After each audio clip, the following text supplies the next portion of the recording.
今一个严峻问题考验着那些已经不再年轻的年轻人，那就是脱发。根据中国脱发人群调查相关数据，中国14亿人口中有超过2亿的脱发人群，其中男性脱发人数约1.3亿，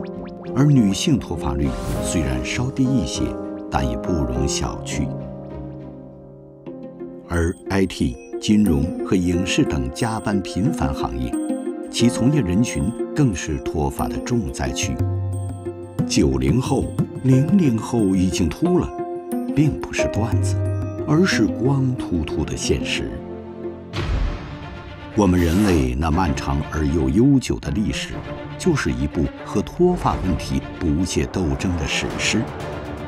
祖先们对抗脱发的战争，早在2000多年以前就已经打响。在西方，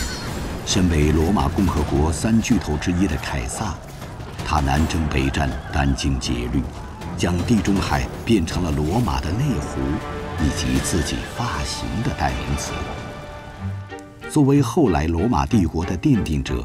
凯撒被政敌刺杀于元老院门前，而他生前心心念念的，除了他的情妇埃及艳后克里奥佩特拉，还有他那用桂冠、橄榄枝叶作为掩饰久治不好的秃顶。但他并不知道，连接着欧亚大陆的不仅仅是大航海时代的海路，还有脱发。根据中国史书记载，西汉末年的权臣王莽也一直在为头发发愁，就像凯撒一样，